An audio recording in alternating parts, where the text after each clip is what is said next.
우리가 보는 바와 같이 오늘 본문에서 나오는 모든 일은 빌립보에서 처음 당하는 핍박과 고난에 대한 이야기가 되겠습니다. 1차 전도 여행에서 바울이 여러 가지 고난을 당한 적이 있는데 주로 보면 그 고난 당하는 것이 보면 복음을 전하지 못하게 한다거나 또 우상 숭배의 문제이거나 또 복음에 정면적으로 충돌이 되는 그런 사건의 문제로 부딪힌 경우가 굉장히 많았습니다. 그런데 오늘 본문에서는 아주 불합리하고 부당한 일로 어마어마한 고통과 핍박을 당하게 되었습니다. 그들은 정식 재판도 받지 않고 군중심리에 의한 사람들에게 다짜고짜 옷이 찢겨지고 매를 맞고 감옥에 들어가고 또 착고에 채워지는 그런 엄청난 고통을 당하게 되었습니다. 이런 고난을 당하는 발단은 바로 한 여인 때문이죠. 그것도 귀신 들린 여인 때문입니다. 바울이 기도처에 왔다 갔다 할 때에 지나갈 때마다 이 여인이 계속 소리를 지르고 나중에는 따라다니면서 소리를 지르고, 그래서 바울이 그 여인에게 예수 이름으로 귀신은 떠나가라고 했더니 귀신은 떠나갔는데 그 다음에 문제가 생긴 것이죠. 이 여인을 고용했던, 점을 치는 일에 고용했던 그 주인들이 들고 일어난 겁니다. 그들이 이제 바울을 고발했죠. 뭐라고 고발했냐? 오늘 21절에 보면 뭐라고 이야기하냐면 우리가 받지도 못하고 행하지 못할 풍속을 전한다, 이런 얘기를 하는 겁니다.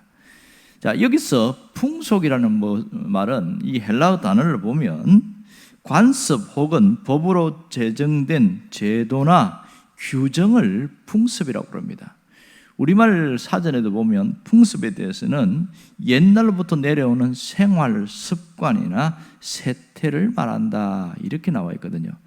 그러니까 여기서 그들이 우리가 받지도 못하는 풍습이라고 하는, 이상한 풍습이라는 것은 자기들이 지금까지 생활 습관, 어떤 관습과 정반대되는 그런 이상한 것을 전한다, 그런 뜻이 되겠죠. 근데 사실 여기서 가만히 보면 바울이 풍습을 전했어요? 아니면 복음을 전했어요? 분명히 보면 복음을 전했거든요. 그 귀신 들린 여인에게도 그 여인의 귀신이 떠나가게 하는, 자유케 하는 그런 일을 했습니다.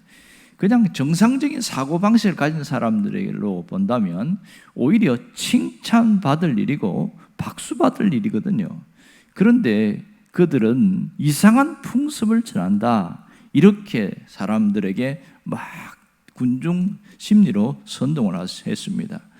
지난번에 얘기한 것처럼 이 로마에서 유대인들이 폭동을 일으킨 적이 있다고 했죠.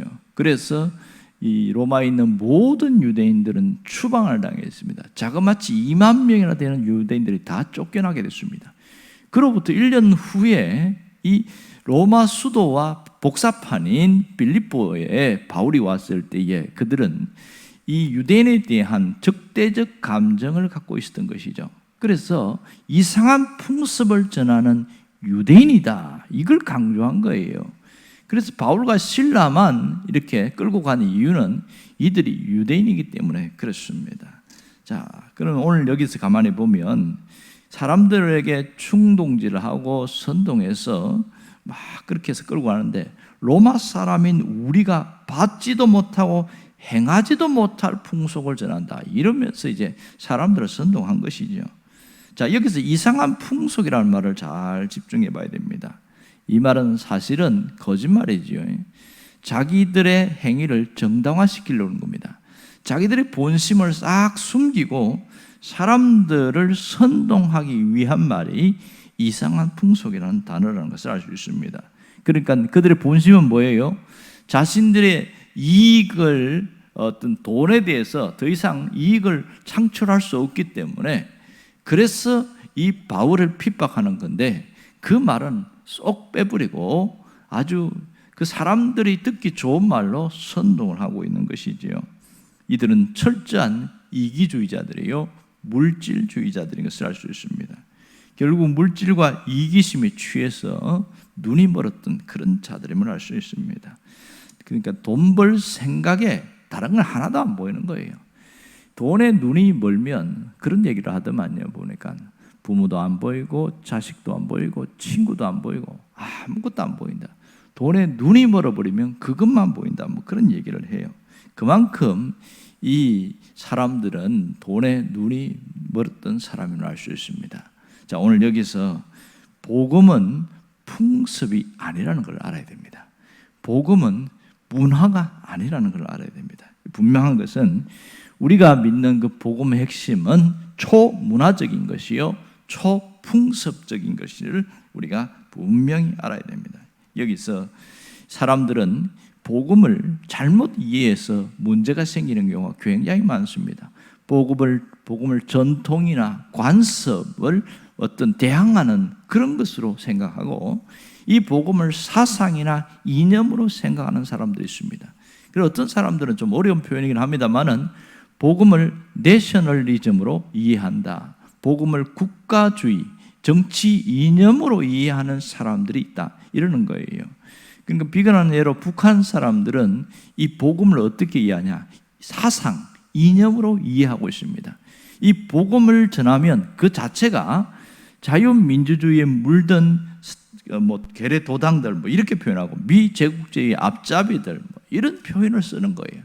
이 복음 자체를 받아들이려고 생각하지 않습니다. 왜냐하면 그들의 본심은 복음이 들어가면 공산주의가 무너진다는 생각을 하기 때문에 중국이나 북한이나 똑같이 복음에 대해서는 거세게 핍박합니다. 그들은 어떻게 이해했어요? 복음을 이념이나 사상으로 이해했던 것이죠. 오늘 여기서 바울과 실라도 마찬가지입니다. 빌립보 사람들이 복음을 받아들이지 않고 복음을 믿지 않은 것은 그들이 복음을 풍습으로 이해했고 잘못된 생각을 하고 있었던 것이죠. 하나의 정치나 사상으로 받아들인 것이 문제였습니다. 결국은 이것 때문에 많은 복음이 건너가는데 어려움이 있었다. 이걸 우리가 깨달을 수 있습니다. 하지만 분명한 것은 복음은 풍습을 뛰어넘는 것이고 사상을 뛰어넘고 문화를 뛰어넘는 초문화적인 것을 우리가 알게 되어집니다. 지금도 보면 사람들이 어떤 자기 이익에 눈이 꽂혀버리면 주변이 안 보인다 이런 얘기를 해요. 그 설교를 준비하다 보니까 이런 재미있는 이야기가 있더라고요. 중국에서 전해 내려오는 이야기인데 어떤 젊은 청년이 금은방에 갔어요. 그래갖고 거기는 또 우리처럼 오밀조밀하게 금을 놓지 않고 금덩어리를 큰 걸 또 이렇게 놓기도 하고 그리고 그걸 세공한 것을 쫙 보여주면서 이건 진짜입니다. 이런 식으로 얘기하나 봐요. 한 청년이 그 금덩어리를 보더니 갑자기 눈이 확 돌아간 거예요. 그러고 갖고 갑자기 거기서 손을 확 끄집어내 갖고 잡고 나가는데 사람들 옆에 다 있는데 그걸 잡고 나가는데 그만 걸려버렸어요. 걸려버려 갖고 주인이 멱살을 잡고 야 이놈아 네가 지금 무슨 짓을 하는지 알고 있냐? 네가 옆에 있는 네 것도 아닌데 왜 이것을 훔쳐서 가려고 하느냐? 막 소리를 지르니까 사실 저도 모르게 훔쳤습니다. 이런 황당한 얘기를 하는 거예요. 그러니까 갑자기 금을 계속 보는 순간 눈이 가버린 거죠. 금에 눈이 멀어버린 거예요. 그러면서 자기도 모르게 그렇게 쓱 가져가는 그런 황당한 일들이 일어나더라. 그런 얘기가 있습니다. 여러분, 자기 이익에 눈이 멀면 다른 게 안 보인다는 겁니다. 오늘 이 귀신 들린 여인의 고용주들도 마찬가지였죠. 이익에 눈이 멀어서 바울과 실라 이런 사람들을 눈이 보이지 않고 이 여인이 정상이 된 거 관심 없습니다. 그냥 그저 자기 이익 관계에서만 살아가는 사람이었습니다. 우리가 분명히 깨달아야 될 것은 복음을 붙들고 살아야 됩니다. 항상 신앙이 변질되느냐 초심을 갖고 살아가느냐 중심은 그 사람이 복음을 붙들고 사느냐 아니면 복음이 아닌 다른 것을 붙들고 사느냐 여기에 있습니다. 여러분 정말 중요한 것은 우리가 풍습이나 전통이나 문화보다 복음의 본질입니다. 이것이 얼마나 중요한지 몰라요. 한국 교회사를 읽어보면 참 재미있는 이야기가 있는데 그때 조선 시대에 우리가 보면 선교사들이 와서 복음을 전하는데 생긴 게 다르잖아요. 눈이 파랗고 코가 우뚝하고 또 머리는 보면 뭐 갈색인 경우도 있고 막 그러니까 놀림을 굉장히 많이 받았어요. 이 복음 전하는 게 보통 일이 아니었습니다. 서양 귀신들이 왔다 뭐 이러면서 그러는데 그래서 이 선교사들이 복음을 전하기 위해서 뭘 했냐면 갓을 썼어요. 그리고 도포를 입고 뭐 이렇게 다니는 거죠.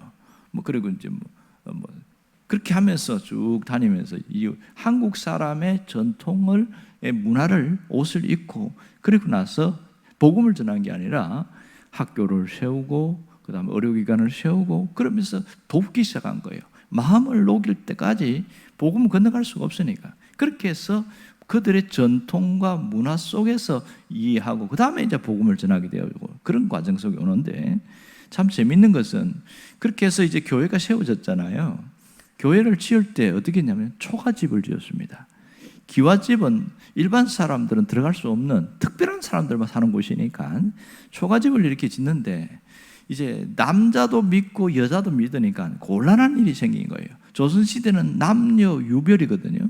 남녀가 함께 있어도 안 되고 그러니까 희한한 현상이 생기는데 초가집을 지었는데 기역자로 집을 짓는 거예요. 그러니까 남자가 들어가는 곳이 다르고 여자가 들어가는 곳이 다르고 그 가운데 모인 곳에 이제 선교사님이 이제 강단에 서 있고 이제 여자분 한 분, 남자분 한 분 이렇게 해서 나가는 것도 다르고 그렇게 했습니다. 지금도 전주에 가보니까 기역자로 된 교회가 있어요. 이제 한옥인데 그렇게 해서 그런 교회가 아주 철저한 그 문화 속에서 복음이 건너가게 했다는 것을 참 잘 보여주고 있습니다. 그러니까 선교사들이 우리나라의 어떤 문화와 전통, 사회 규범을 따르면서 그 속에서 복음이 스며들어가려고 했습니다. 그 가운데 얼마나 많은 핍박이 있었고 고난이 있었는지 몰라요. 그래도 끝까지 감내하면서 복음을 전하려고 했고 그것이 지금 우리가 자유롭게 신앙생활할 수 있게 된 계기가 된 것이죠. 그러니 이 복음이 건너가는 데는 굉장한 어려운 과정을 겪었습니다. 오늘 바울도 그런 어려운 과정을 겪고 있습니다. 정말 우리가 여기서 바울의 모습을 가만히 보면 억울하게 당하고 애매한 고난을 당하고 굉장히 어려움을 당하는데 그들의 태도가 특이해요. 여기서 바울은 로마 시민권을 갖고 있지 않습니까? 그러면 계속 갖고 사정없이 두들겨 맞는데 뭐 40대도 맞고 50대도 맞고 그러면 사람이 뭐 그냥 초죽음이 돼버리잖아요.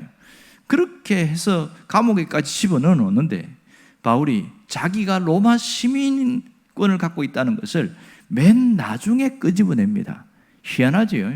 이때 아고라 광장에서 막 사람들이 선동하고 막 할 때에 나는 로마 시민이요 이 한마디 했으면 모든 게 끝나버리는데 가만히 있습니다. 가만히 있어요. 억울하게 다 당하고 있습니다. 왜 그렇게까지 했느냐? 사실은 자기가 위기를 모면하려고 한 것이 아니라 복음이 그들에게 건너가는 것이 중요했기 때문에 그렇습니다. 여기서 우리가 아주 귀한 교훈을 깨닫게 되는데요. 사실은 신앙적으로 살려고 하다 보면 애매한 고난을 당할 때가 있습니다. 애매하게 고난을 당할 때, 억울하게 고난을 당하고 속상하고 힘들 때가 있어요. 그럴 때에 복음의 본질을 붙들고 있는 사람들은요, 거기서 따지고 항의하고 변명하고 그렇지 않다는 것이죠. 거기서 누구를 바라보냐? 하나님을 바라보는 것. 이 점이 대단히 중요한 겁니다. 하나님을 볼 수 있어야 됩니다. 이 베드로전서 2장에 보면 그런 얘기 나옵니다. 2장 19절에 보면 애매히 고난을 받아도 하나님을 생각함으로 슬픔을 참으면 이는 아름다우라 그랬어요. 애매히 고난을 당하는데 하나님을 바라봄으로써 하나님을 생각함으로 그걸 견디면 은혜가 된다. 그런 얘기가 되는 것이지요. 여러분, 고난을 당할 때 진짜 억울하게 주님 예수 잘 믿는 것 때문에 고난 당할 때 그냥 오해를 하든지 뭐라고 이야기하든지 그냥 가만히 내버려 두는 게 이게 굉장히 중요한 일입니다. 자, 우리가 이미 이 사도행전 16장 내용을 다 알지만 로마인들에게 복음 전하는 거 굉장히 어려운 일입니다. 그런데요, 이 바울과 실라가 엄청나게 고난을 당하고 초죽음이 되고 감옥에 들어가고 그렇게 해서 거기서 견뎌냈더니 무슨 일이 일어납니까? 결론적으로 보면 로마의 간수가 예수를 믿게 되어지는 기가 막힌 사건이 일어납니다. 한 명이 믿었지만 한 가문 전체가 믿었고 로마 간수의 친구들이 믿었고 주변에, 그래서 빌립보 교회는 로마인과 헬라인들이 함께 공존하는 그런 교회가 되었습니다. 그 가운데 바울이 당한 애매한 고난이 있었음을 우리가 깊이 생각해야 됩니다. 여러분, 신앙인으로 살아가면서 당하는 어려움과 고난은 우연한 일이 아니고 죄 때문에 나타나는 일이 아닙니다. 그 속에 하나님의 숨겨진 뜻이 있음을 알아야 됩니다. 때로는 이 복음이 건너가는 데에 우연이 아니라 필연적 사건으로 나타날 때가 있습니다. 바울의 사건이 그러하였습니다. 그렇다면 오늘 우리는 내가 예수 믿는 자라는 것을 드러내고, 내가 적극적으로 복음을 전하든지 간접적으로 복음을 전하든지 그 신앙인으로 살아가면서 당하는 어려움이 있을 때에 묵묵히 참고 견딜 때에 하나님의 은혜가 나타나고 하나님의 역사가 일어난다는 겁니다. 그러므로 애매히 고난을 당할 때에 하나님을 생각함으로, 하나님을 바라봄으로 참으면 놀라운 하나님의 은혜가 부어지게 된다. 이 점을 깊이 생각하기를 바랍니다. 기도하겠습니다.